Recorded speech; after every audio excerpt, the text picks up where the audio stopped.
Speakers.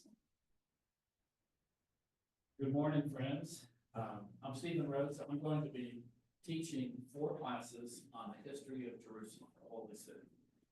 So today is 1. Next Sunday, Palm Sunday, the 13th, is lesson 2.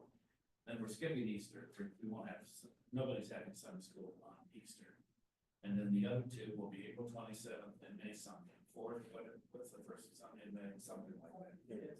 So those are the 4 lessons. Today, we're just going to go from the beginning of time, at least the beginning of civilized time that we can determine, in what is now Jerusalem, to the Babylonian exile, which was 586 BCE, of course.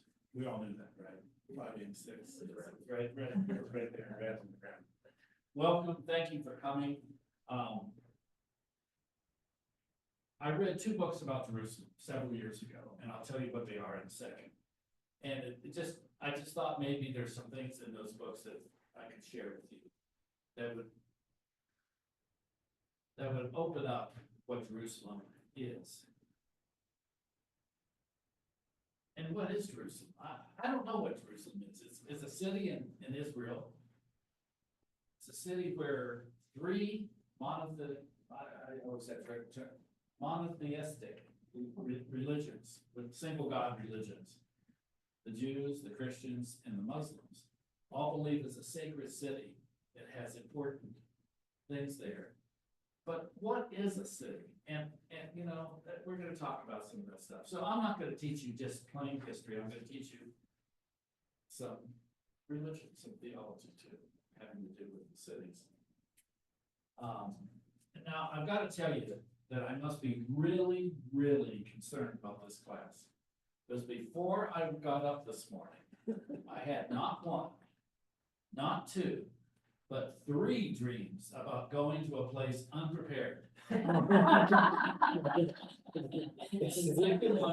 second one was the most clear. I went to a place in New Mexico that doesn't even have a Presbyterian church.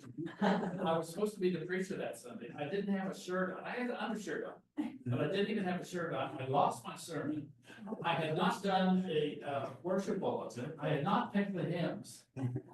And I knew enough to get up in front and do the call to worship. And when I finished the call to worship, the congregation said, "Let's break." And they all drank coffee, and so I totally lost control. So that's how scared I was about this class. All of those dreams about not being prepared. Too much school. School dreams still. So too many school dreams and too many trials. And it's just. So after the 3rd one, I said, "That's it, I'm done, I'm getting up." So I got up after the 3rd one. Come on in. What the lights on? No. No. You want to sit down here, David? This is my brother and sister-in-law. Oh. David. Well, you just missed the joke. This is the joke, and now this is serious stuff. He prepared last night after I went to bed. We'll work out this for some time. If you've been to Jerusalem, anybody here? John? Is that it? Kathy? I know you were with me. We went in 2016. When did you go? Yeah, about that time. About the time? And we stayed in a hotel in Palestine. Okay, yeah, And then we had a chance to see that going across the border. yes. Rather scary. It's a scary place. Maybe that's where my dreams came from. I was returning to the Holy Lands in my head. So we're going to review the history of Jerusalem in 4 sessions. Let's start with a prayer. That would be good. Creator and everlasting Father, you are eternal, we are mortal. You are spirit, and we are dust. You are holy, and we are sinful. Be with us today and send your Holy Spirit that what we discuss will be pleasing in your sight. In Jesus' name we pray. Amen. I meant to say God instead of Father. I apologize. That's just a little bit. All the women in the room say, Okay, thank you. So I don't know if anybody cares to know what these books were, but, the one I'm mainly gonna use is a book called, I'm gonna turn the page here.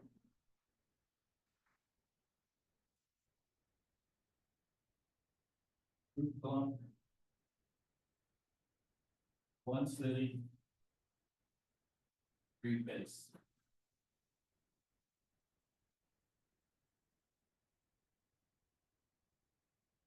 I know the last name is Armstrong. Karen. She is an ex-nun and wrote it from a religious point of view. And she has lived in Israel, and so she really took that personally. The other book I read was called Jerusalem. A biography.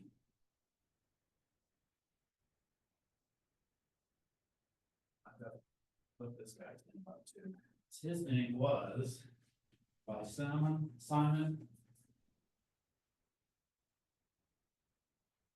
By Montefiore.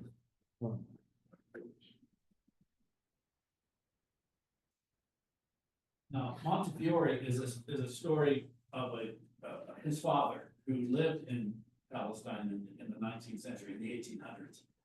And he grew up in Palestine, he grew up in Jerusalem, so this story is very personal to him. I'm mostly relying on the first one for what we talk about here today. Karen Armstrong says our ancient ancestors. John. Somebody trying to get Oh. in. Oh, Thelma. Where's your husband? Karen Armstrong says, in ancient times, people clung onto life. It was very precarious. I mean, they were almost in fear of dying every day. Water, animals, war, lack of food. They were just living day to day, fearful of not being able to make the next day. What happened was, where they saw the divine intersect with earth, they gathered around that place and called it a city. And they would gather around these places, and that would be true in the Middle East. She called it the Near East, which I found it interesting. She called this whole area the Near East. And so they are looking for a supreme power to make creation livable, to return to, it's really a Garden of Eden story.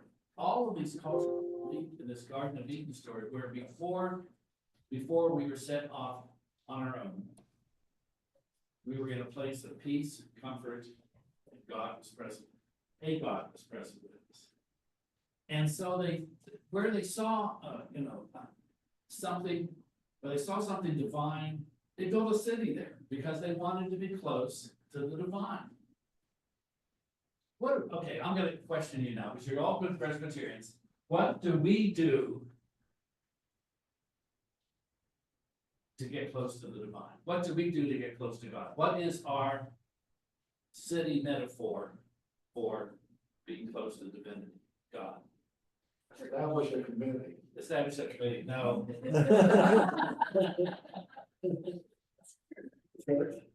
The sacraments, specifically. Prayer. That's prayer, sacraments, that's where we think we get close to God's face, and gets close to God's presence, and get close to the Spirit of God. They thought it was to gather together in these cities. And so there were, in Canaan at that time, there were many gods, many cities, but each city had their own God. And I find that very interesting, because what they are doing is they're looking for God in a certain place. And they look at the place as the jumping off point to get to their divinity. We may look at a church building today with that attitude, but that's where we go to meet God. And I ask you, and I'll ask you this often during this lesson, whether that is the right way to approach God, by looking at God as being in a certain place, at a certain time, in a certain building. The other thing that you'll learn about Jerusalem as you read these two books And they basically go back 5,000 years. Jerusalem has had an incredibly bloody, atrocious, violent history. There was a number, too many to count. I didn't count them. I didn't want to count them. How many times they said, and this person came in and killed him. And the streets of Jerusalem ran red with blood. It's an awful history, and I'm not gonna bring any of those up, except one in 2 weeks, and there's a reason for that. I'll warn you about that. But Jerusalem has been a very violent city. It has not been a city of peace. Still is. And it's still, but it's a very violent place now. Yeah. And so. It's scary. When we call it the holy city. Maybe someday. Maybe someday. Well, you go to the West Wall, you see half the people carrying. Right? Well, they do protect, Yeah. the west wall is guarded Yeah. by machine guns, yes. But I'm not gonna speak about those incidents because I don't know what they add to the story. But, we can talk about inhumanity all we want. But it's interesting how some of these religions, and by that I mean Jews, Christians, and Muslims, have turned these places in Jerusalem into sacred places. And they almost create an idol worship of the places instead of the God behind the places. And that's an interesting concept. All right. Let's just go ahead and get started. Start at the beginning. We know very little about the first inhabitants of what was to become Jerusalem. We have found some pottery shards from 3500 BCE. That's 5,500 years ago. So apparently, and I've shown you where Mount Moriah is. I'll tell you why.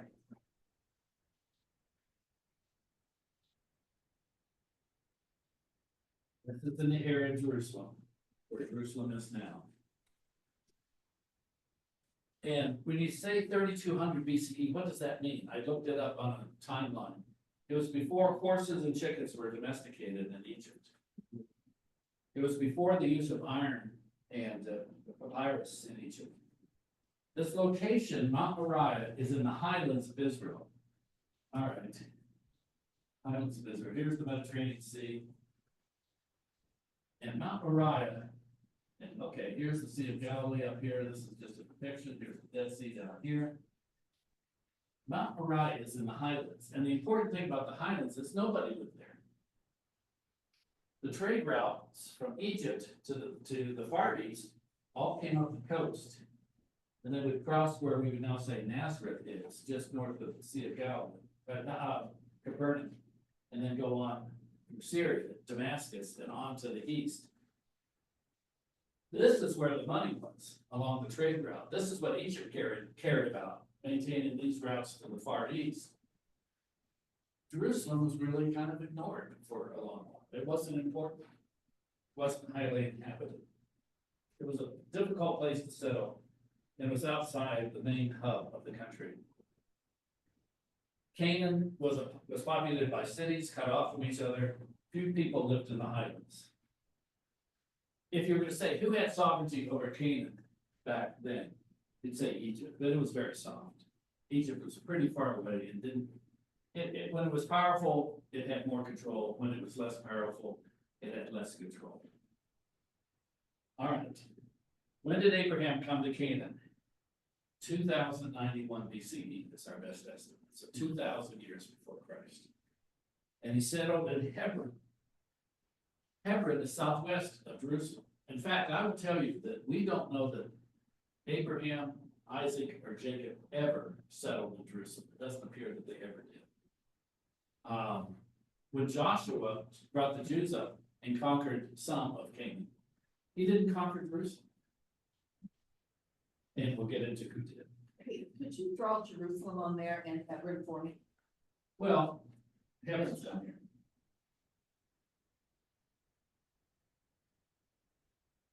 And Jerusalem's right here.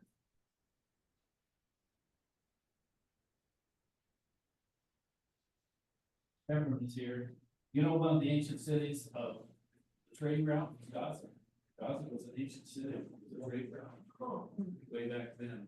But the Philistines were a local power. And the Philistines were later a local power, yeah, we're talking even before them, 2000 BCE. They were certainly a later power. All right. After rescue, we're gonna go to, anybody bring your Bibles? We have Bibles over the corner. After rescuing his nephew Lot, Abraham had an unusual meeting with King Melchizedek. He was the king of.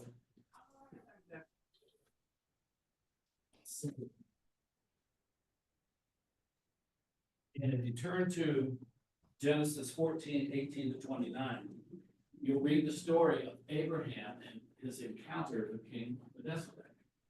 Who is this guy? We don't know, but his name means King of Righteousness and King of Peace. He was also called in the Bible a priest of the Most High. And he was a God-fearing monarch, and he and Abraham appeared in their discussions to share the same God. Was he the king?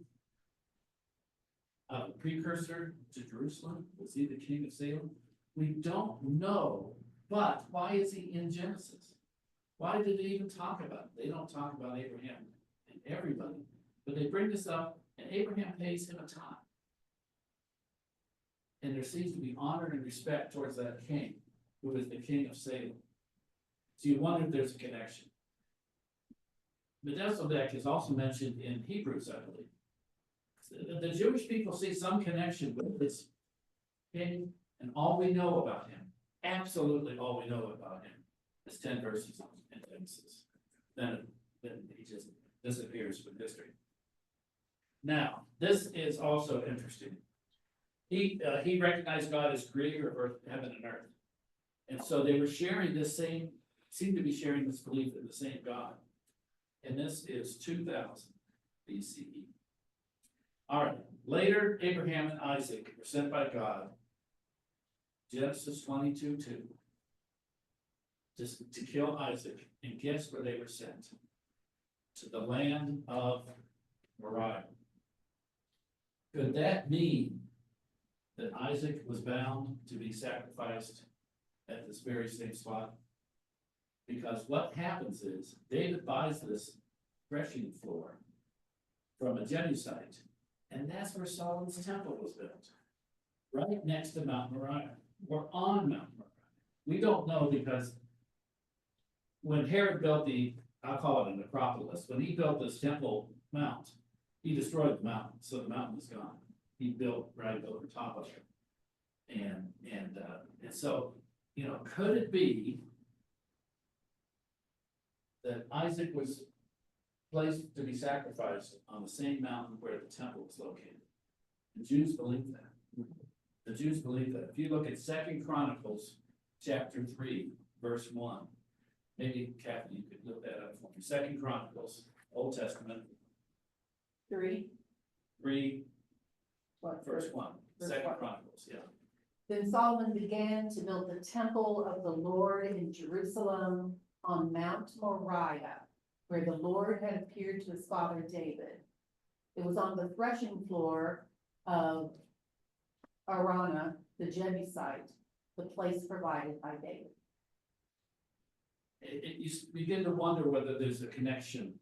The Jews saw a connection, and it was important to them that they saw a connection, because they were one of those peoples, ancient peoples, who believed that gods were close in certain places, and you need to build a city where you were close to God. And so they made all of these connections between Isaac.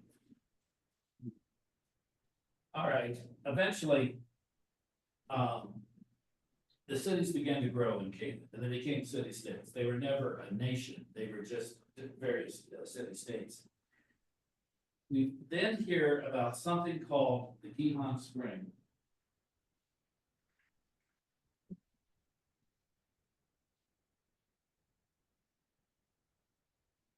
Gihon Spring, Gihon.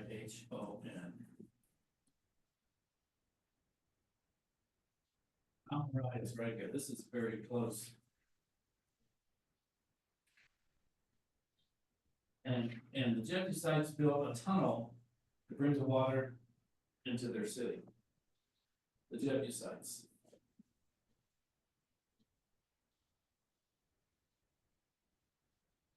And we also hear a reference to a opal hill. And we don't know if the opal hill is still the same as Mount Moriah or not. But they picked a location where there were 3 valleys. There's the Kidron Valley, which is there today.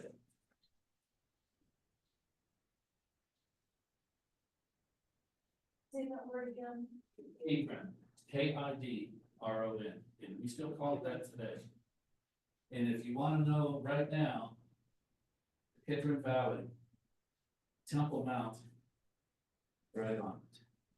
The Dome of the Rock, the Muslim museum that we see is right next to Kidron Valley.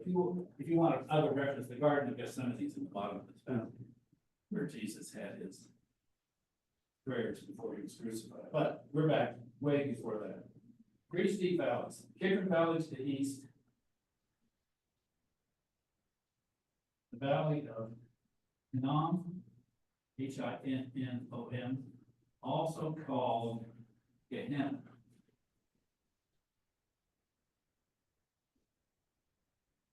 To the south, and then another valley right up here. And this is called the Tyro Valley. And so you see, this is a high point. They were protected on 3 sides by valleys. This is a defensible position. The only place that wasn't defensible is from the north. So they built what they call, and we don't know what it means, but they call it a Milo, M-I-L-L-O, on the north side. And we think that was a citadel, a fort, because that was the one side that wasn't defended by valleys. And they built walls along the valleys, and they were in a protected location. And they had a water source, because they brought the water from the Piedmont Spring, which was actually in the valley, into the city. The first name of this city may have been influenced by a Syrian religion, named after the Syrian god Shalem, S-H-A-L-E-M. Could that be some sort, could that be some sort of Salem changed? I mean, could that be just a variation on Salem? As in Jerusalem. As in Jerusalem, yes. Or Solomon. Shalom, yes. Solomon. The Egyptian name of the city was something that I can't pronounce, but it's translated, Shalem has founded, which means God founded this city. This god, Shalem, a Syrian god, founded this city is what it means. In the ancient world, all cities were sacred and holy and founded by gods. They were drawn to live with the divine element, and they needed a location that had water and was defensible. What about Shalom, the peace? I don't know. I mean, Name That would be Hebrew. that would be later. That's Hebrew, that's a later one. That's pretty clearly Hebrew, and we're talking about Semitic languages back then, prior to Hebrew. And we're talking about before the Israelites came. So who knows how words get there? Who knows how words get created? It almost sounds the same to us, at least the way we say it.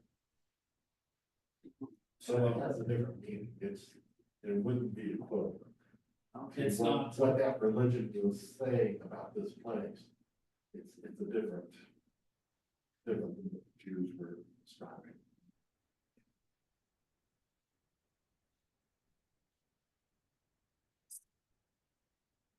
So the time of the Jebusites were 13th and 14th centuries. BC.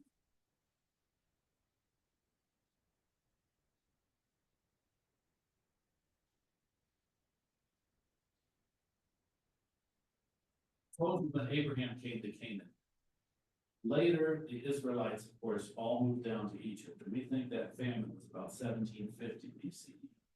And they lived in Egypt for 500 years, 400 to 500 years. Then they escaped from Egypt, according to Exodus, about 1250 BCE.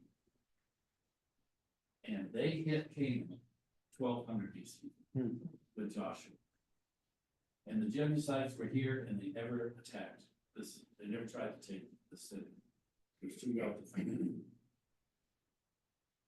There's something interesting about Yahweh, the God that Jews believe and that we believe in.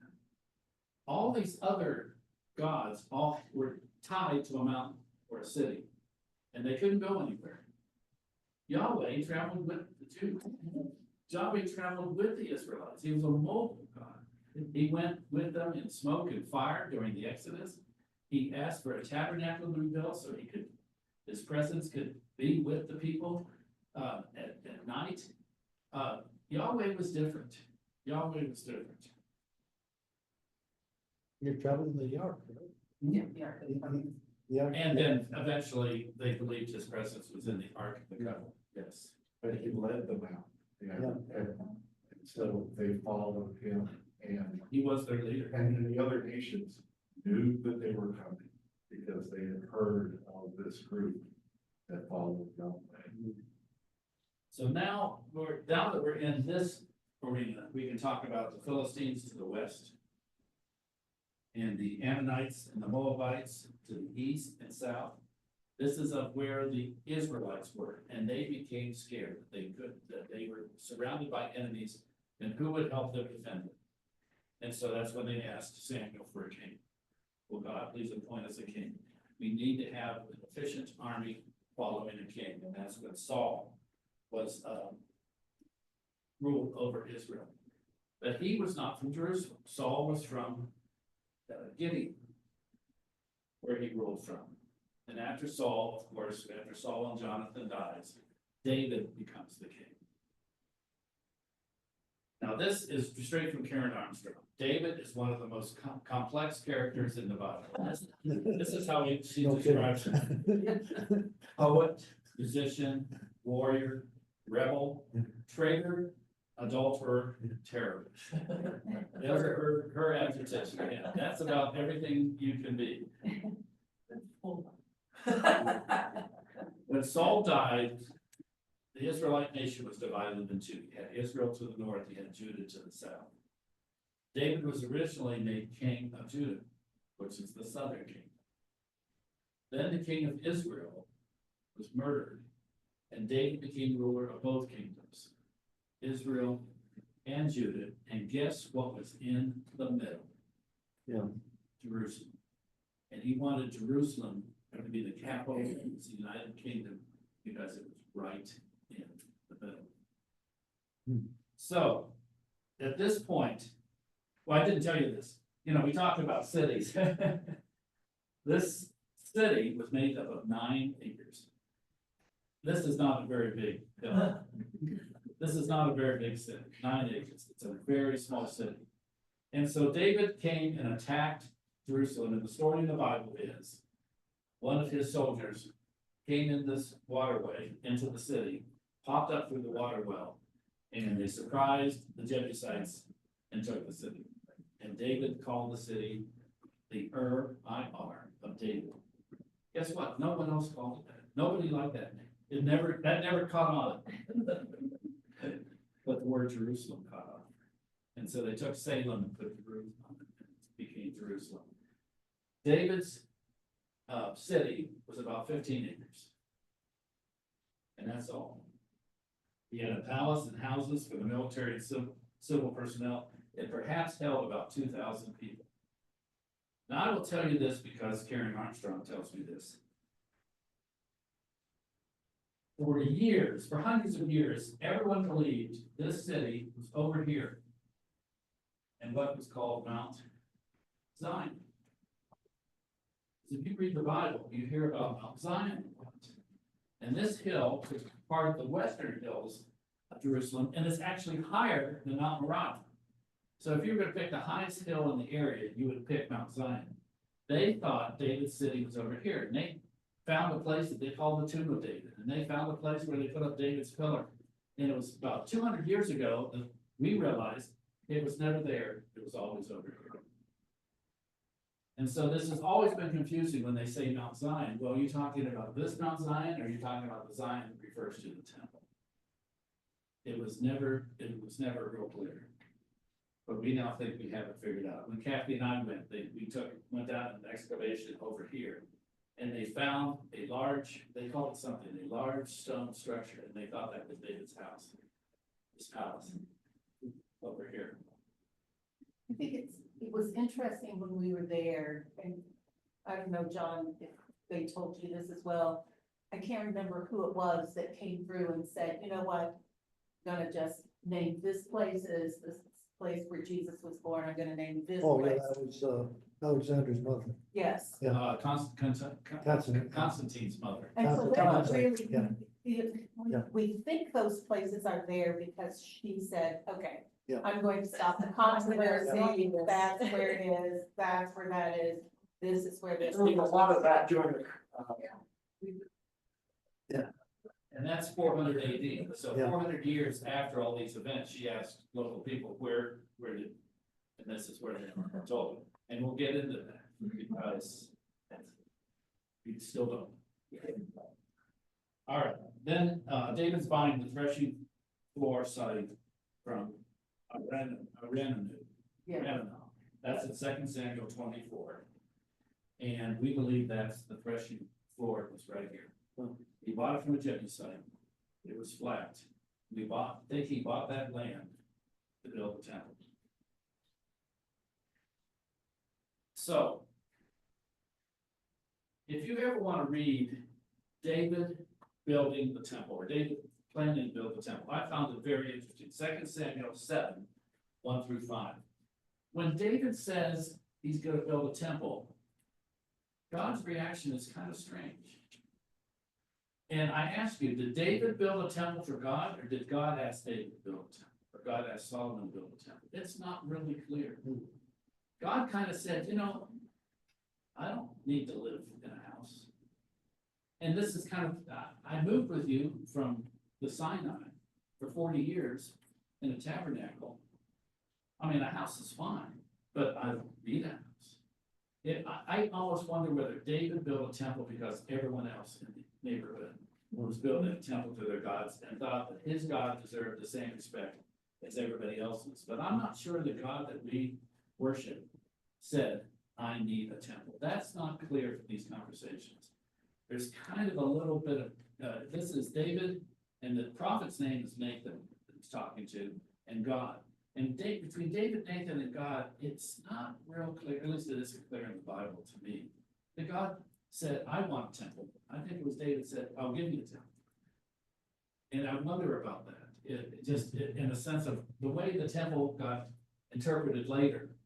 You know, God's house, and this is where God lives, and he's in the Holy of Holies, and got the Ark of the Covenant in there, and here's God right here in this space. It's interesting the way they converted that later. don't we do it now? And don't we do it now? Well, that's the question. Do we not do it now when we build a church building? Yeah. Do we think about, okay, that's God's house? At least we used to call it God's house. Yeah, churches.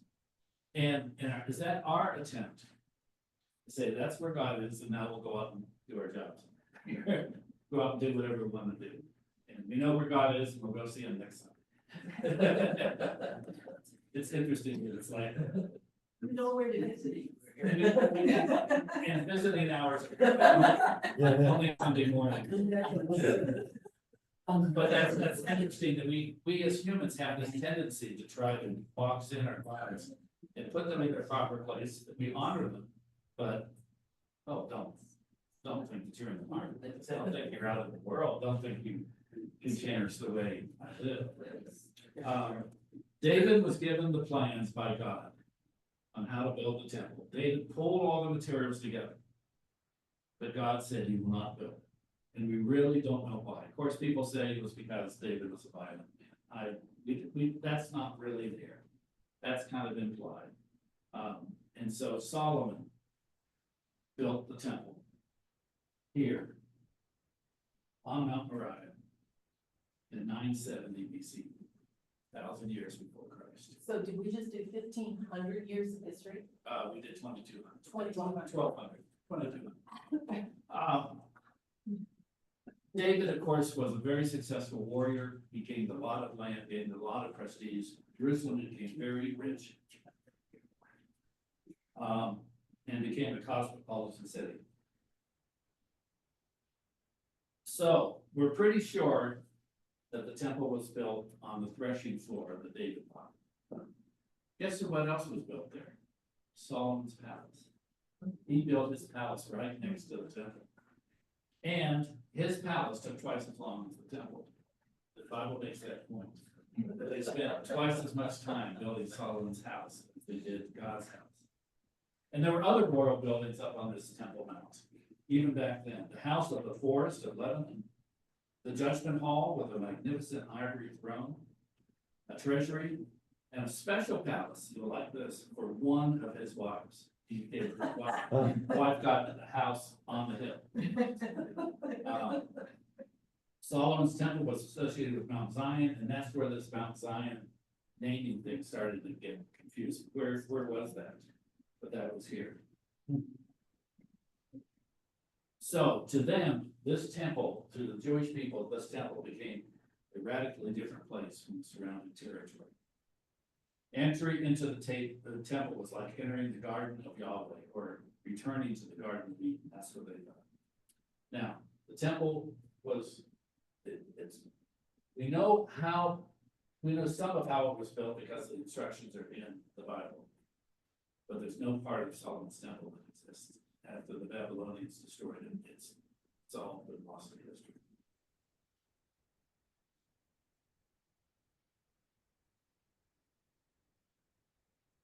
Now, we all talk about Solomon being the wisest man on earth. He wasn't a very good king, though. Guess how he built his temple? On the backs of the kingdom of Israel, northern. He taxed them. He brought them into captivity. He made them slaves to build the temple. And when he died, the two nations split. Israel said, we want to go our way. Judah, you go your way. His son, Rehoboam, became king of the United Kingdom, but he inherited an impoverished and alienated kingdom. His rule was accepted in Judah, but it was rejected by Israel because of the way Solomon had treated them in building the temple. And they were in a state of war for 50 years, Israel and Judah. Israel was the larger, wealthier, and stronger nation. Judah was pretty small. It was just Benjamin and the tribe of Benjamin and Judah, and didn't have much in its way. Just a clarification, was Israel closer to the, North. so it was on the trade lines, right? Yes, And the other yes. ones was not, And Judah was not. Yes, Israel would have benefited from the trade. okay. Israel had the vineyards, it had the plowable land, it was really, resource rich area. If you want to know what Judah's wilderness looked like, drive out on West Mesa. When we were there driving along the Dead Sea, looking up at, they said, here's the Judah wilderness. I said, I'm in New Mexico. No trees, no bushes or anything, unless you found a spring. And then when you found a spring, it was all this green, and you went, and then you went on. But Judah's wilderness was desolate. Yeah. Desolate, nothing. You wanna see some desert, Mount Sinai. In Mount Sinai, yeah, Sinai Peninsula, Cookie said that must. That's why Abraham dug wells. Every place he went. He didn't keep them, they were all taken from him. But he dug wells, because that's how you get your. so Israel would have been more. Yeah. The nations, or probably benefited from the trade routes that he grew up. Thank you for that. So. All right, more bad news.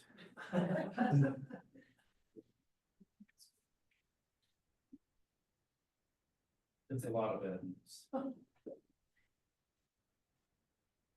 Oh, I wanted to tell you. Still a lot of it. It's still a lot of bad news. The temple is on top of this, they call it the Temple Mount. Everybody kind of calls it that, especially from the time of to the future. And if you come down the Jordan River and go to Jerusalem, you have to climb. Jordan River is low, Dead Sea is below sea level. You have to climb the mountains, climb the hills to get to Jerusalem. That's a rift. And that's, well, the rift is from the, the Sea of Galilee down the Jordan River. It's a gigantic rift that goes all the way into Africa. Yeah, right, yeah. That's where the earth split apart, filled with water. So the pilgrims coming from the north would come down Jordan and then climb the hills to Jerusalem. And to people in antiquity, they didn't have a globe. Nobody said, here's the earth, Right, yeah. and here's north, and here's south, and here's where you are. They had no idea. So to them, up and down was not north to south. Up and down was up and down. Then we go down to the river, and then we would go up to Jerusalem. They would always talk about going up to Jerusalem because they had to climb. And so they would say these psalms, and they became the Psalms of Ascent. A-S-C-E-N-T. And it's the psalms they would say to themselves as they were climbing the hills, going up to Jerusalem. And then you get up to the Mount of Olives. Mount of Olives is east of the Kidron Valley. Mount of Olives is right here. And you look out, and there was Jerusalem. It was one of those moments where everybody just went. And there would be the temple. And the temple stood out among everything that was there. And they just. But it's small. It's like if we were standing at Presbyterian Hospital, looking here at First Church. It's not, the valleys are, it's small. But if you look Mount Olives down and then back up, Yes. that's There is- really a steep climb. There's- Yeah, yeah. It is, pretty good. Pretty good climb. So guess who comes on the scene? Assyria. Assyria became a powerful nation. And they were based in Nineveh. Yes, that Nineveh, the same Nineveh that Jonah had gone to. And they came down and they wanted to spread westward. They were, Assyria to the north and east of Jerusalem. I don't have enough maps here. Nineveh is northeast. Yeah. Of, well, north of Damascus. I read it. Damascus is over here. It's up here. So they came down and they attacked Syria, Damascus, and Israel, the northern kingdom. They defeated them. But Assyria didn't even hit Judah because who cares about Judah? Judah was nothing. There's nothing to see there. It was too insignificant.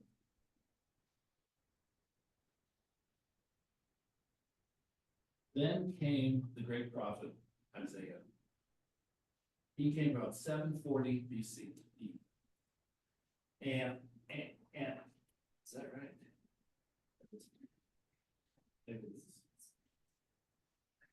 And if you read Isaiah when he's in the temple, we think he was part of the royal family, and we think he was a priest. And in the temple, there was all this incense. God's presence was there, and he saw through that and saw God sitting on the heavenly throne and went, wow. God is a lot more than this world. And he started thinking, and of course, his imagery of the temple and the fearful reality of Yahweh seated on a heavenly throne was just overwhelming. And he began to see the future where all nations would return in peace to the temple, creation of a new world order, and the appointment of a new king, the Messiah. That's all Isaiah. We're 2,700 years later, we're still reading Isaiah. We read Isaiah this morning for our sermon, and you'll hear it at 11. His predictions are still, his prophecy are still affecting our viewpoint of God even now.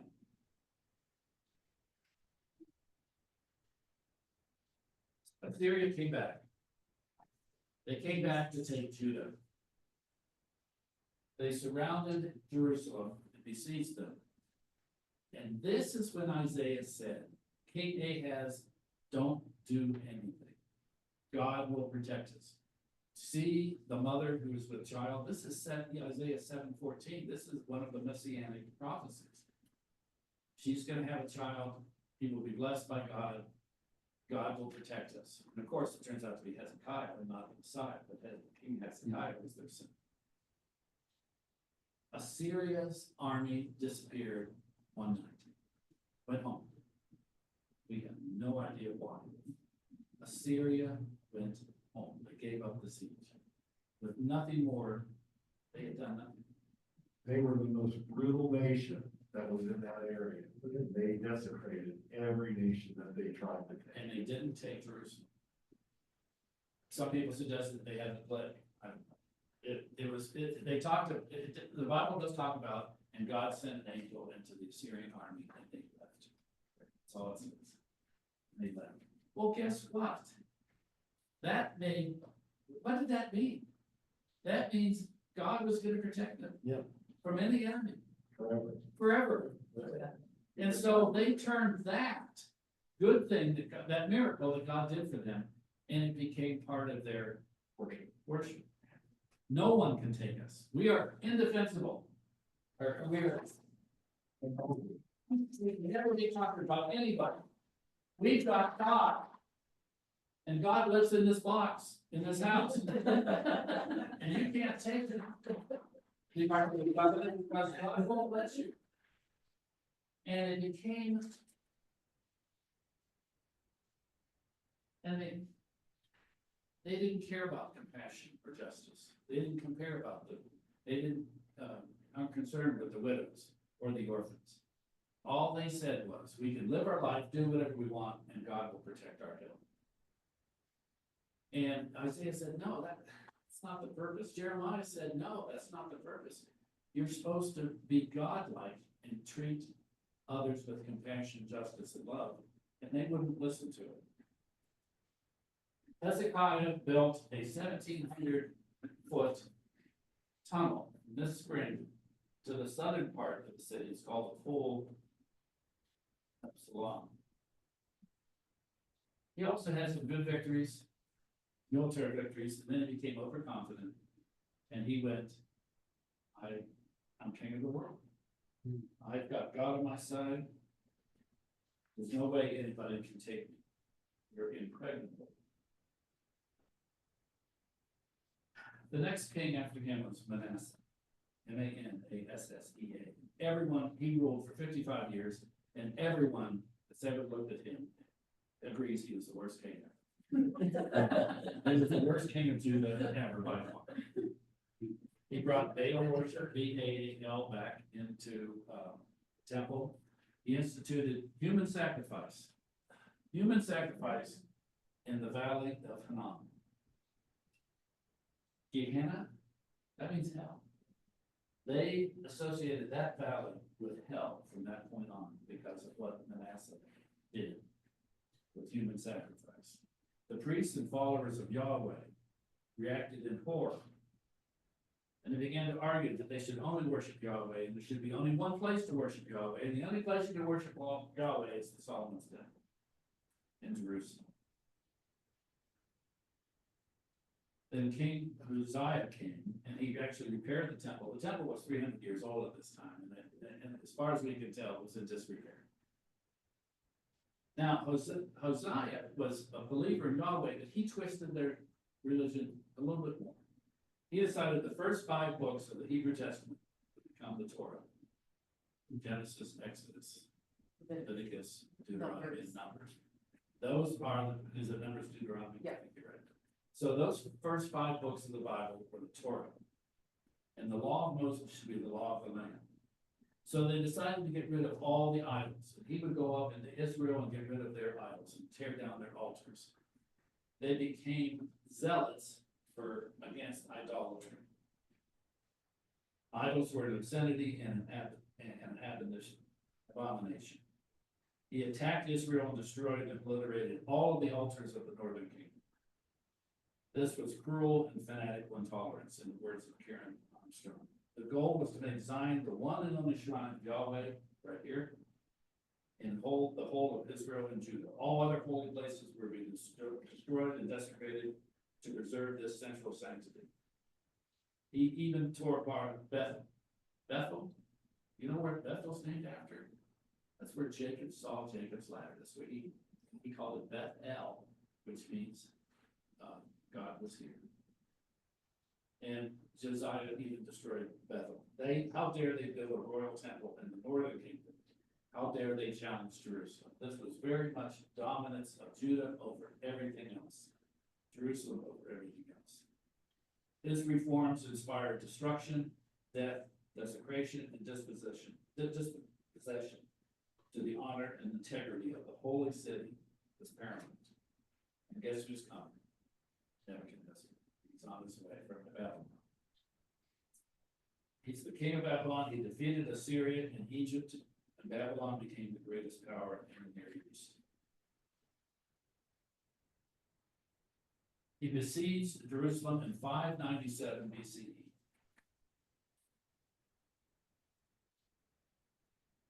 I have a question. In the time of Solomon, was Jerusalem as big of a power as Babylon Well, at that time, at probably. that time probably? Probably. So There was the They ebb went- and flow. Assyria would go up, and then Assyria would go down. Babylon would go up, Babylon would go down.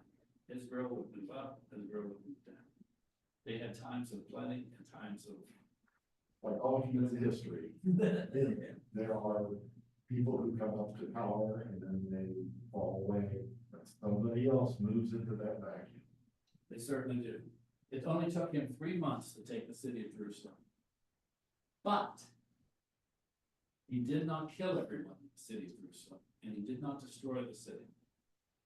He contented himself with just plundering the temple, and he took all of the Judean leadership, the kings, the court, I assume the intelligent people, the scribes, and took them all to Babylon. The poorest Jews were left behind. Then there was an attempted rebellion against Babylon. Jerusalem just never learned. Nebuchadnezzar comes back, he besieges the city again for 18 months, and the wall was breached 586 BCE. Nebuchadnezzar, the first time, was mad. This time he was very angry. He destroyed the city, destroyed the temple and the palace of Solomon, and all of the houses of Jerusalem were burned. All the precious temple furnishings were taken to Babylon. We have never heard of the Ark of the Covenant after that day. It's disappeared. We don't know where it is. Everybody tells me, well, of course the priest would have hid it somewhere, but we've never found it. We've never found it. And there's nothing in Solomon's temple. Right? All we have is the Bible description. So there you are. More people were deported. Only the laborers, villagers, and plowmen were left. Jerusalem was occupied by the poorest of the poor. The one's Babylon. And Babylon is in Iraq. Babylon is basically Euphrates. Euphrates, and Tigris rivers, and several hundred miles to the east. But wild animals could roam through, Jerusalem. I mean, it was that. Oh, the walls were knocked down. Yeah. I mean, there was nothing, it was just a pile of stone. So, if you were a religious priest, the destruction of the temple should have meant the end of Yahweh. God had failed to protect the city. He had shown he was not the secure fortress of Zion. Jerusalem was reduced to a desert wasteland. And there was no way to worship God. If the only way you could worship Yahweh was in Solomon's temple, and Solomon's temple isn't there, then you can't worship Yahweh. Jerusalem, the holy city, had become unclean. There was no food, little shelter, no hope. It was uninhabitable. And Karen Armstrong says the people of Jerusalem sat in the open air singing dirges, just like it was a funeral. And then we heard nothing more about the fortune of Jerusalem and Judah for 15 years. And that's where we pick up. But, sometimes I think the fact that you have the priests and everything else in Babylon, we get scripture. Well, I mean, Daniel was there, Daniel was during the time of the captivity. Yeah, right. So there were people who understood and God gave them the information that God is still not. Yeah. No matter whether. Yeah,